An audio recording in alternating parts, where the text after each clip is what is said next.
A very good morning, friends. Myself SS Zugale, and today I am going to deliver the lecture on measurement and errors. So, what is the outline of this particular lecture? Is that look at this: instrument, measurement, and standards. We have to understand these three things related with the measurement and its error. Instrument is a device or mechanism used to determine the present value of a quantity. That is instrument. Any instrument like vernier caliper, micrometer, etc. So what is the measurement? It is the process of comparing an unknown quantity with accepted standard quantity. That is nothing but measurement, or simply find out it is a process of determining the unknown quantity, what we call as a measurement. Standard: an instrument or device having a recognized permanent stable value that is used as a reference. The value which is used as a reference called as a standard. Next is errors in measurement. The points. What are the errors in measurement? There are various types of errors in measurement. Generally these are 5: gross error, systematic error, random error, absolute error, and relative error.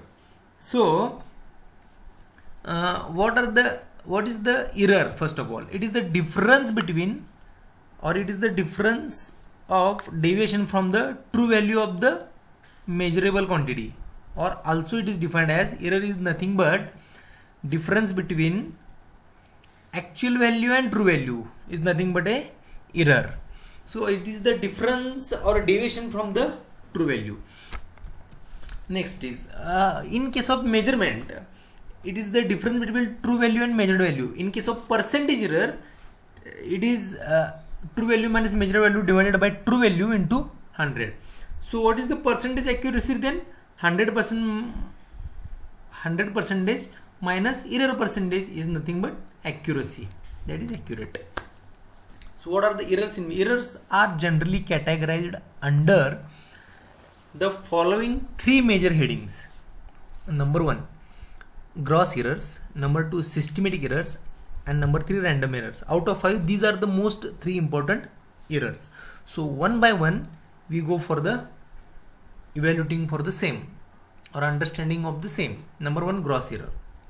So what is the gross error? Generally the fault of the person using the instrument is nothing but a gross error, such as incorrect reading, incorrect recording, incorrect use, etc. These all are under heading of gross error. They can be avoided only by taking care using reading all instrument.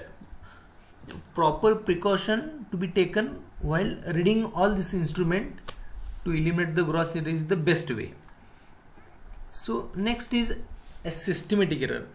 Systematic error can be divided into 2 categories. Number 1 is instrumental error and number 2 is environmental errors. So what is the instrumental error?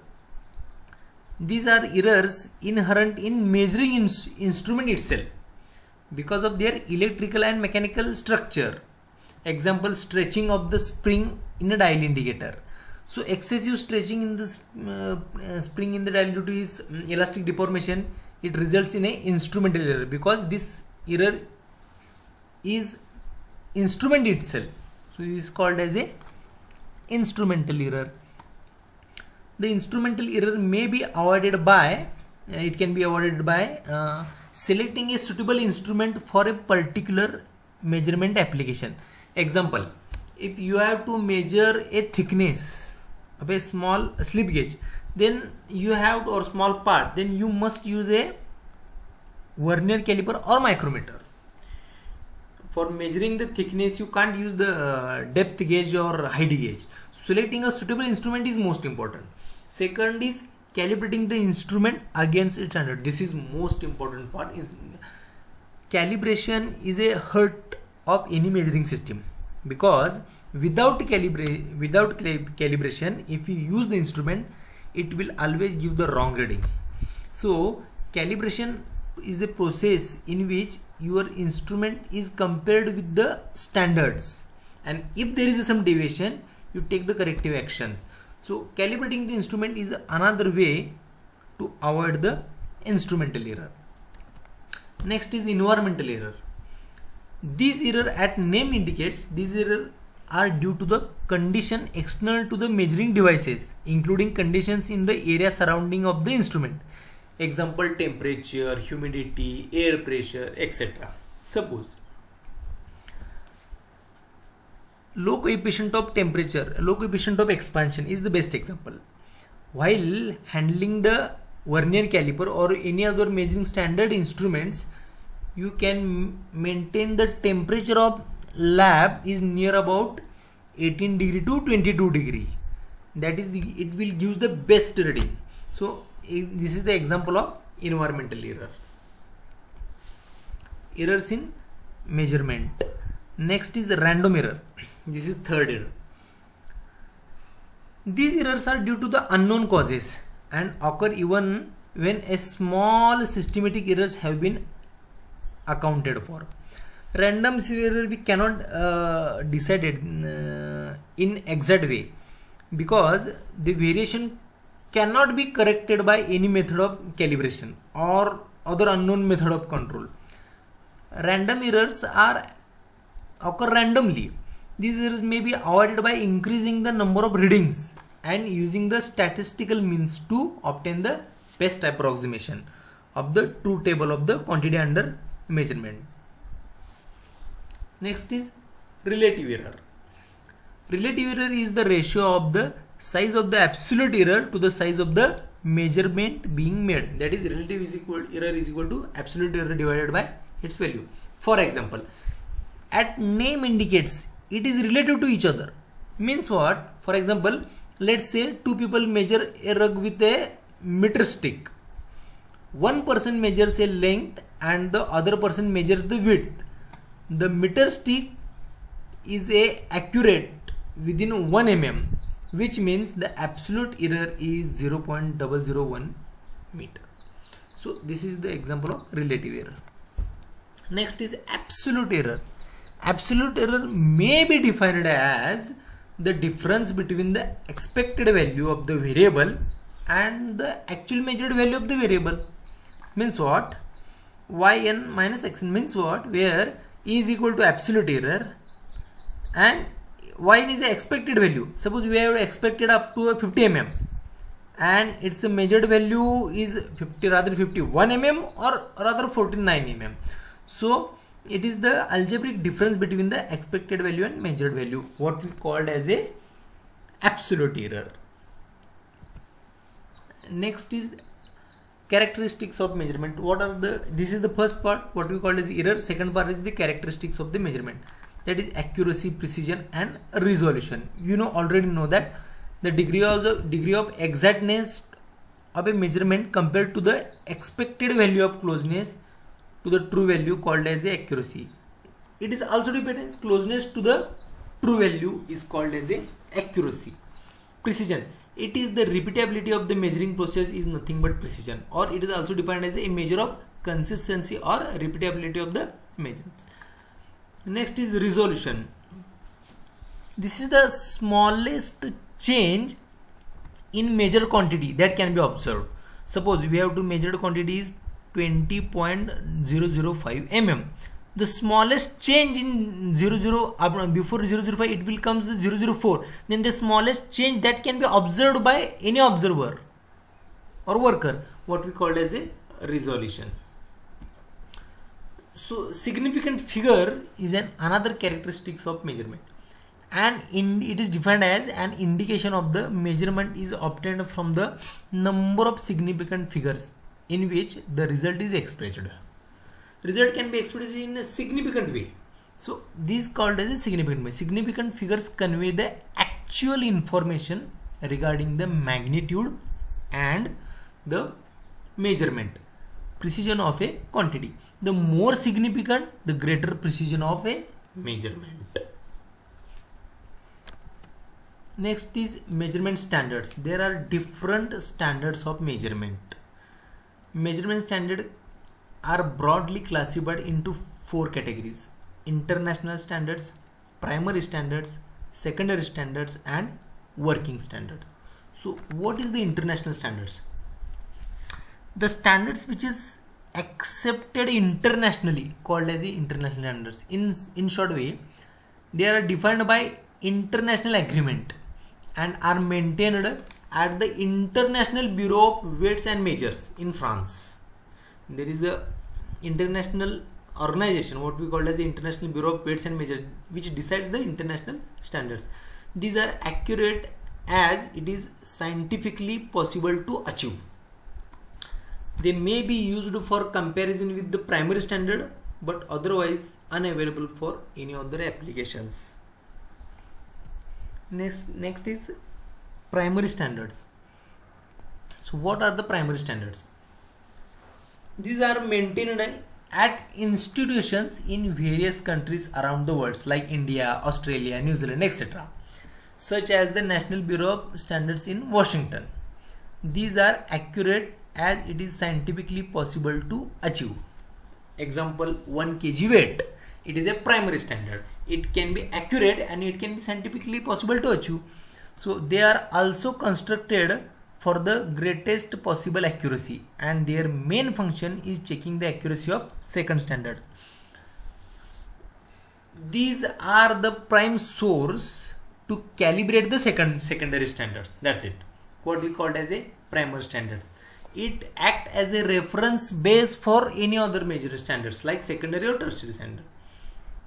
Next is secondary standards. These are periodically checked at the institution to maintain the primary standards. Are employed in industry as a reference for calibrating the high accuracy equipment and component and for verify the accuracy of working standards. Secondary working standard can be elaborated or verified from this particular secondary standards. Next is working standard. Working standards are principal tools of a measurement laboratory. They are used to check the calibrated general laboratory instrument for accuracy and performance or to perform comparison measurement in industrial application. So what is the summary for this particular primary, secondary and tertiary standard?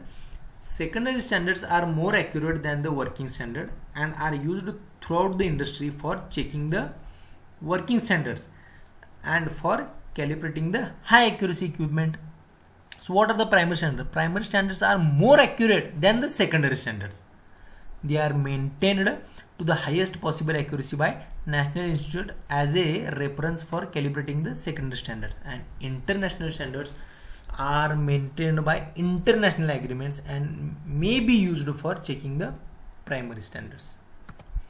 So we can see the different types of errors, different types of standards. Then what are these particular sources of errors, where the errors come from? We have already seen the what are the types of errors.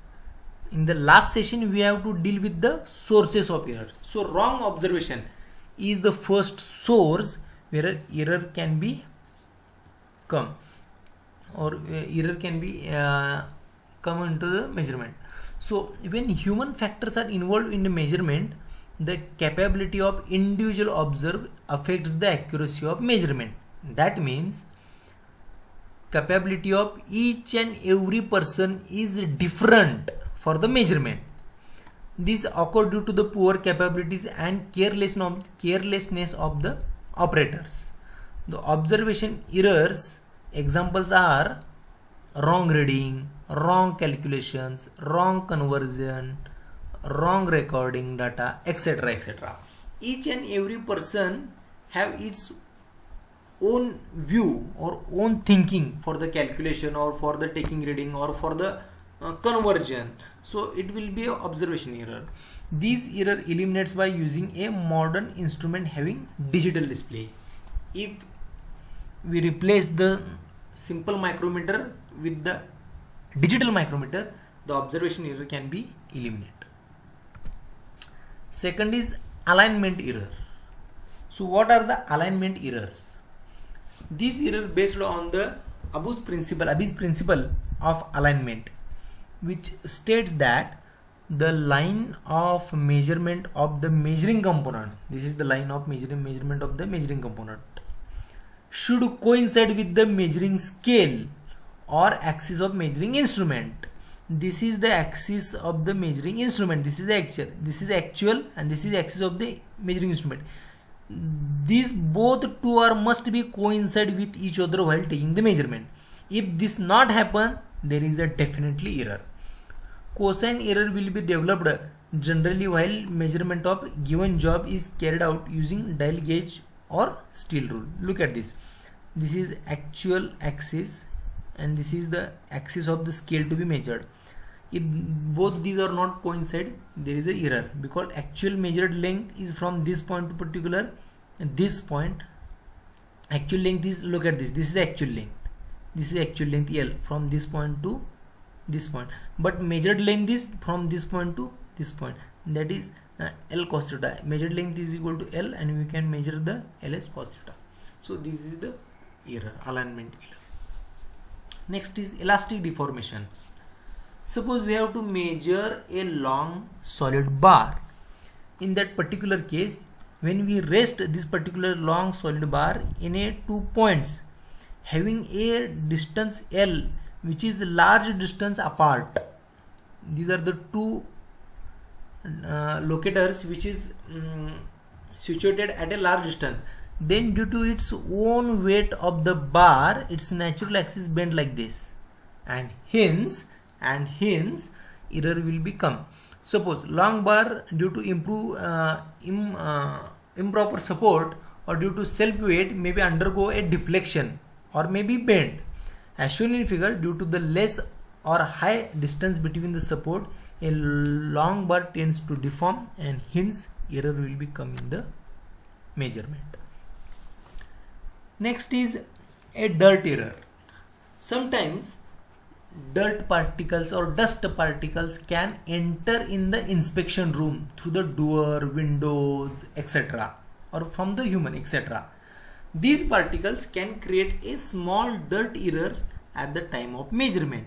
These errors can be reduced by making dust-proof laboratories. Example, while measuring from the vernier caliper, the debris or dust particles are stick to the on the jaws of vernier caliper, then it may be cause a error in reading, what we call as a dirt error. Next is contact error. The ring as shown, this is a ring. For this particular measurement, our jaw or anvil must be touch over here, but due to its shape it will be touch over here. So there is this particular gap is nothing but the error. Look at this, this is error. So ring as shown in figure, whose thickness is to be measured. If the jaws of the instruments are placed as shown in figure, the error will be developed, which is because of poor contact. So contact, we required the contact from this particular point already is there, and next is this point, because thickness is nothing but this particular distance, but we have touched our anvil is over here, and hence this particular gap is nothing but error. So proper contact must be there while taking the measurement. Next is parallax error. Is a displacement or difference in the apparent position of the object viewed along two different lines of a side, and it is measured by the angle or semi-angle of inclination between those two lines. Suppose this is the height to be measured up to a 12 mm. Suppose exact height is 12 mm for any object. Suppose XYZ is the object, and for this particular object exact height is 12 mm. When we see from the exactly front, it is 12 mm, but when we see from the some angle from the top of this particular horizontal line, that is 1x, 1 from the position 1, it will give the reading of 11.7 mm. From this position 3, it will give the reading of 11.2 mm. So there is a difference, and this is what we call as a parallax error. So your eye rays must be parallel to the measurement. Random errors, there is caused due to the variation on position setting standard and workpiece, due to the displacement of level joints of the instrument, or due to the backlash, or due to the friction. This error may induced in the measurement. So random errors in the experimental measurements are caused by unknown and unpredictable changes in the experiment. These changes may occur in the measuring instrument or in the environmental condition also.